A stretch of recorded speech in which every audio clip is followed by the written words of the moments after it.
Hey guys, I'm back. Want to do another follow-up video. I have been going through a lot of stress the past couple days, hence why I look kind of, crappy or whatever. My last video I was talking about Florida and how I had to move back there in a year and all the good points of it, and then like reality set in of crap, like my Medicaid is, through New York, and what if I lose my health insurance and I have to get all these medical tests done before I can go to Florida.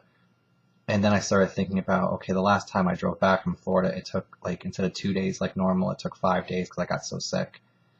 And I started thinking, I don't want to drive there. And what am I going to do with my car? And if I live down there, my father's older now and he's my last parent. And that might be the last time, I see him unless he comes down to visit me on vacation. And I got myself into a tizzy. And a lot of times I talk about, how a lot of my illness is not stress. And while that's true, when stress hits me, it affects me very negatively, as I'm sure it does for many people. So the past couple days, I haven't, slept very well. My eating's down. Just feel a horrible tension from something that's not even going to happen, for another year. But what I did to solve some of those problems, I thought, well, what can I get out of the way now to ease my mind? And one of those things was, like I said, I don't want to drive down there again. And so what I thought is, well, let me get quotes for how much it is to, ship your car from New York to Florida. And I had looked many years ago, and I was looking at trains and how trains transport, vehicles, and it was too expensive. And this actual place I found, well, it's actually a site that gives multiple quotes of different cars, different, not different cars, different companies that ship cars. And it came out to be about $772 to about $920, where it says that the rates fluctuate according to gas prices as well. And I thought, okay, well, that's not, too bad overall, because then what I can do is I can have my car picked up and then shipped down there, and then I can take an airplane from here to Maryland and from Maryland to Panama City. Unfortunately, there's a layover, which I hate. I like direct flights, much better, especially when I feel stressed out. And I probably will feel stressed out when I have to fly down. The other thing is for some reason, it has bring up the issue of my mother being dead. Like, up until this point, I've been in this which I've talked about in my videos, I've been in this state of I just don't feel anything about it. But now I do by default because, see, in the past when I moved away, there was always, if it went wrong, I could go home and my mother would be around and I could feel safe. And I even came back here last time because, my mother was here. And that was my comfort zone. But now with her dead, there is no comfort zone. And I can't even argue with Keith about not moving there because he has very valid reasons. Not only does he have the same reasons that I had before, which I spoke about in the last video, but at the same time, he said that he thinks it would be better for me in the sense that here I just have my father and I have Keith. But down there I'd have Keith, his sister. His family's very close, and so that might be helpful. While my father helps me financially, his family might be able to help me more emotionally, get to some different doctors that I didn't have access to here, even though sometimes I find that area a little bit more backward than it is up here. His sister has a lot of the same problems that I do, and she's gotten, successful help, more so than when I even got here. So, that's good, and maybe I will do better there, but it's the reality now, and that's why I don't feel so well. The reality is that it sucks. I speak a lot about Keith. I don't say a lot of personal things because I don't want things out there about him, but I can say this. Like, him and I have been in a relationship for 7 years. We broke up once for 9 months. We got back together, but we're not a traditional relationship in any sense of the word. We are somewhere between being with each other. We're not best friends, okay? But it's almost like he's like my brother. And so we kind of live that way, just to give hints out there. We live as if we are brothers. But he is someone that I feel extremely close to. He's someone who's stuck by me through all this stuff. So I'm not looking for anybody else at the same time because we don't have a traditional relationship in a traditional setting that we're in. I feel very vulnerable to being left out of nowhere. And that scares me because if I'm going to move to Florida with you, then if you ditch me, I'm in a lot of trouble. But then in reality, I'm in the same amount of trouble as if I stayed here. Because if you ditch me here, then I have my father. Okay, that's good. But I don't really see him anyway, and he's not going to entertain me. And I have yet to meet people up here, which is because I've been sick, which would be the same situation down there. But at the same time, I'm just finding a lot of people up here just do drugs all the time. And I don't care if people have a good time once in a while. I'm not like, I don't care if people go out and have a good time. But what I don't like is that an awful lot of people around me that I have met have been basically not recreational, but chronic drug users. And so it's not something I want. Plus, I also need some type of compassionate person in my life that, is a real friend and not someone who's just around me when I feel, good. So I was happy that I looked that up. I talked to my father. I said I was going to wait about a month before I told him, but I ended up telling him like right away. And he's okay with it, but at the same time, he's not going to say anything against it. My mother was more the one that'd be like, no, you shouldn't do this, you shouldn't do this. And my father just kind of goes with the flow with things. I said to him, knowing damn well that he wouldn't, I said he's more than welcome to go to Florida with us. And of course, no, he's going to stay here. But why wouldn't he stay here? He's got, things that he's doing up here. He's got my sister. He's got his grandchildren. So it's probably better, for him up here.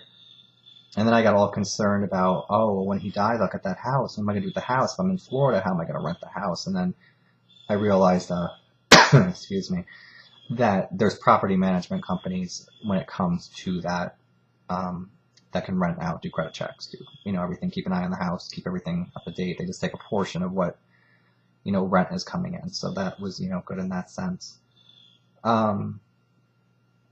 I think about all sorts of things that probably normal people don't even think about. Like one of my thoughts was, if I live in Florida for the rest of my life, then I'm going to die there and I'll be buried in Florida. Well, who thinks that? Most people just be like, oh, I'm moving to Florida, bye. And I'm all like, oh, I'll be buried there. What cemetery in Florida I'll be buried in? And, I just get scared. And there's a part of me that thinks that even if Keith broke up with me and ditched me in Florida, do I really want to come back? What am I coming back to at that point? Say he leaves. And I come back, and what? Get a studio apartment, someplace I can't even afford, hardly. And now with him being here, I have a 2-bedroom, but, and do what? Deal with the snow? Have my father who can take me back and forth, the doctors? Why am I here? Part of me is like, why did I even come back?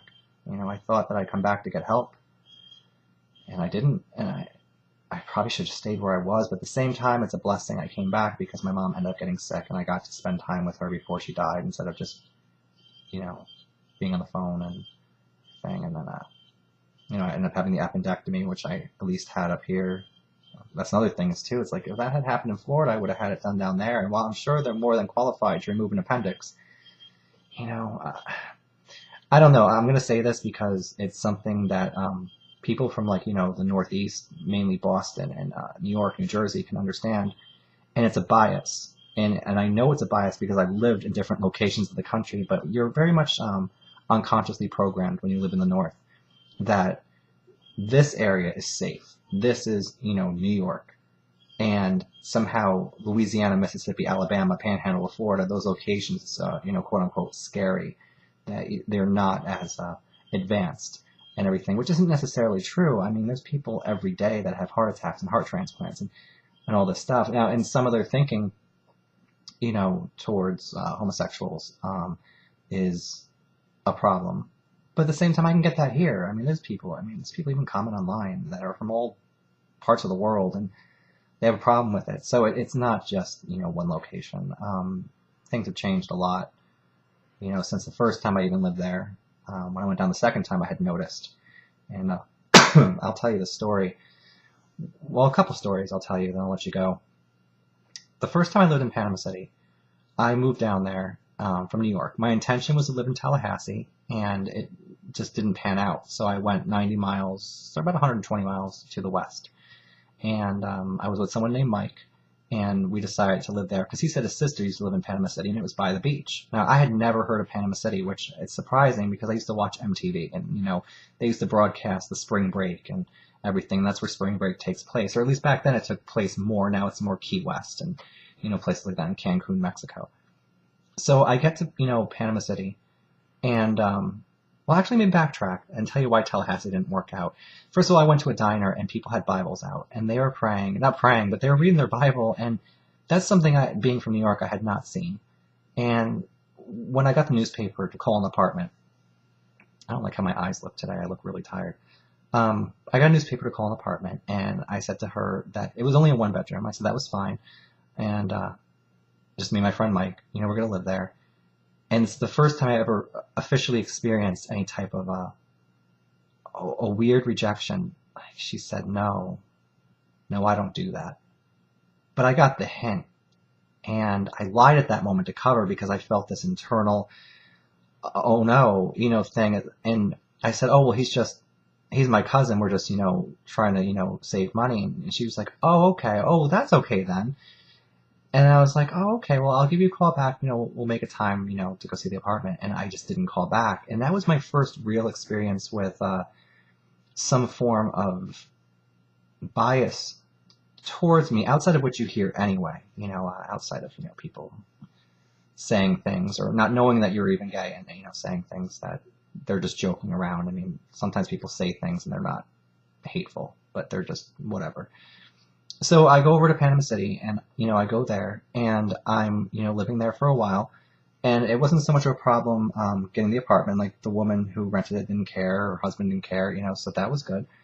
And it wasn't like we're announcing it, but it's kind of obvious. 1-bedroom apartment, 2 guys. It's, you don't have to announce things sometimes for just to be kind of known or understood or suspected of what, is in your life. And, I ended up meeting a black person named Keenan, and he was a drag queen at a local gay bar there.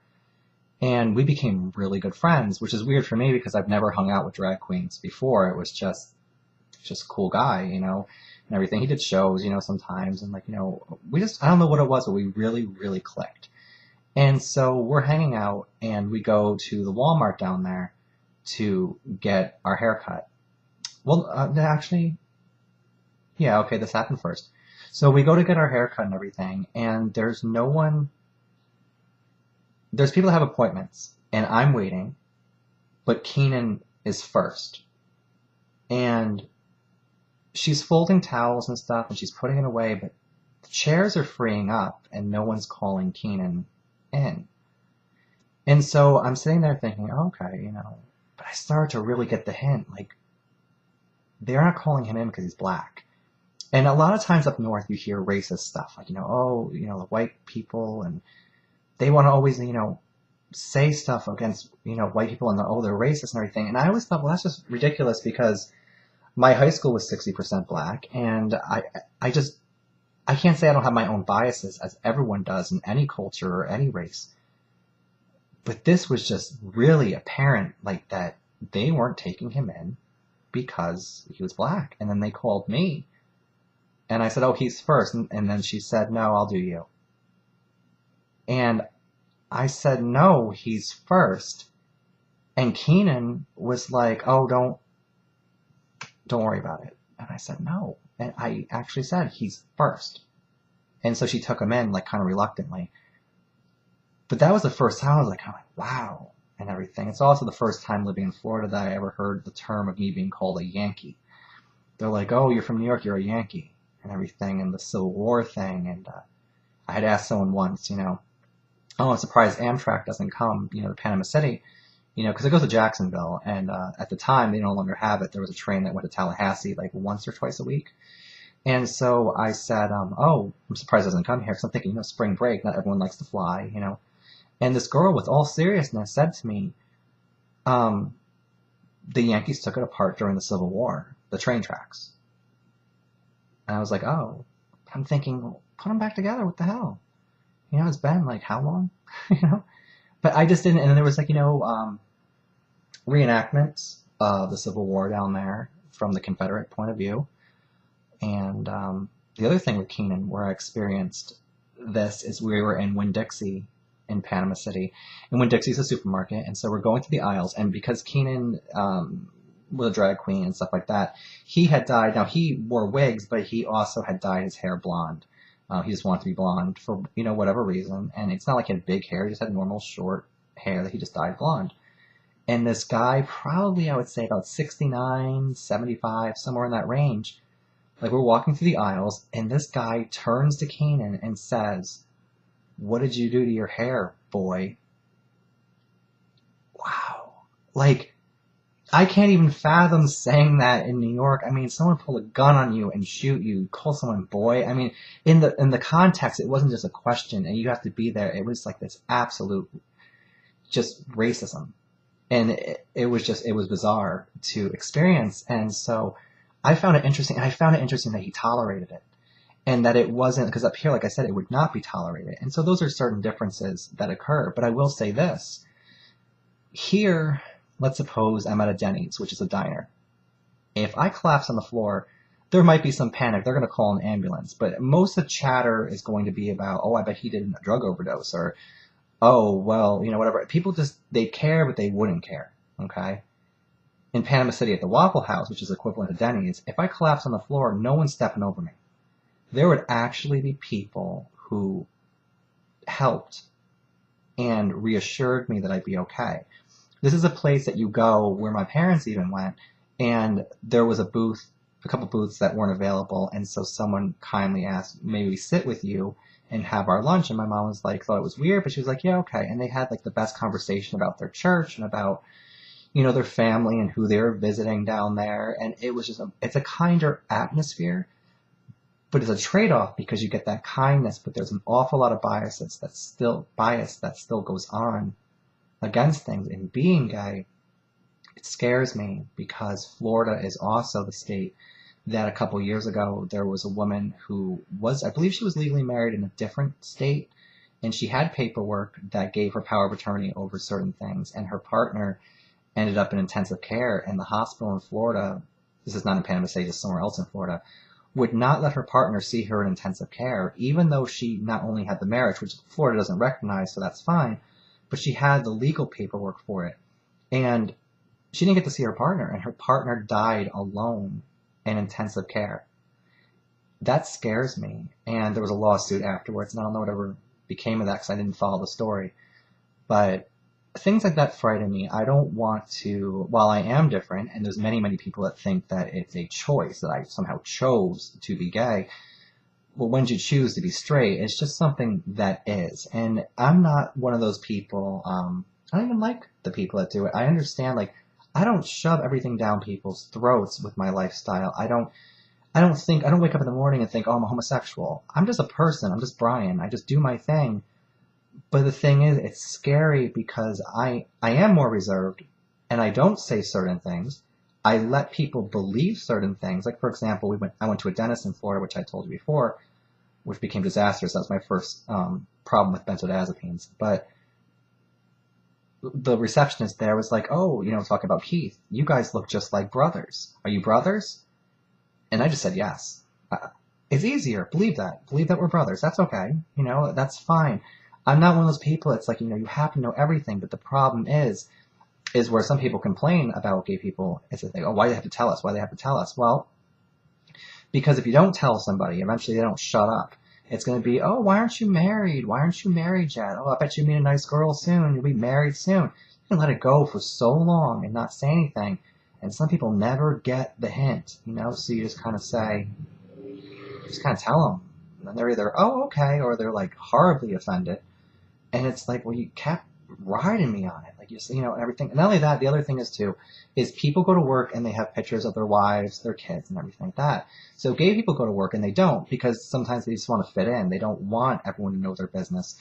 But at the same time, people say all the time, oh, what'd you do last weekend? Because that's normal conversation. So everyone says, oh, I went on a picnic with my husband, or we went to church, and then our church group did, this. And then, well, what did you do? And you say, oh, I went to the movies. Oh, who'd you go with? Oh, well, my friend Keith. And everything. But then eventually you're always going somewhere with your friend Keith. And people just have a lot of problems, with that. My phone's ringing, but I'm going off here soon anyway. But yeah, it's just, It's weird and it's complicated, but I'll have way more to say on this soon, so I will talk to you all later. Hey guys, I'm back. Want to do another follow-up video. I have been going through a lot of stress the past couple days, hence why I look kind of, crappy or whatever. My last video I was talking about Florida and how I had to move back there in a year, and all the good points of it, and then like reality set in of crap, like my Medicaid is, through New York, and what if I lose my health insurance, and I have to get all these medical tests done before I can go to Florida. And then I started thinking about, okay, the last time I drove back from Florida, it took like instead of when I have to fly down. The other thing was, it's for some reason it has bring up the issue of my mother being dead. Like up until this point, I've been in this which I've talked about in my videos, I've been in this state of I just don't feel anything about it. But now I do by default because, see, in the past when I moved away, there was always, if it went wrong, I could go home and my mother would be around and I could feel safe. And I even came back here last time because, my mother was here. And that was my comfort of different cars, not different cars, different companies that ship cars. And it came out to be about $772 to about $920, where it says that the rates fluctuate according to gas prices as well. And I thought, okay, well, that's not, too bad overall. Because then what I can do is I can have my car picked up and then shipped down there. And then I can take an airplane from here to Maryland and from Maryland to Panama City. Unfortunately, there's a layover, which I hate. I like direct flights, much better, especially when I feel stressed out. And I probably will feel stressed out. Feel a horrible tension from something that's not even going to happen, for another year. But what I did to solve some of those problems, I thought, well, what can I get out of the way now to ease my mind? And one of those things was, like I said, I don't want to drive down there again. And so what I thought is, well, let me get quotes for how much it is to, ship your car from New York to Florida. And I had looked many years ago, and I was looking at trains and how trains transport, vehicles, and it was too expensive. And this actual place I found, well, it's actually a site that gives multiple quotes. 2 days like normal. It took 5 days because I got so sick. And I started thinking, I don't want to drive there, and what am I going to do with my car? And if I live down there, my father's older now, and he's my last parent, and that might be the last time, I see him unless he comes down to visit me on vacation. And I got myself into a tizzy. And a lot of times I talk about, how a lot of my illness is not stress. And while that's true, when stress hits me, it affects me very negatively, as I'm sure it does for many people. So the past couple days, I haven't, slept very well. My eating's down.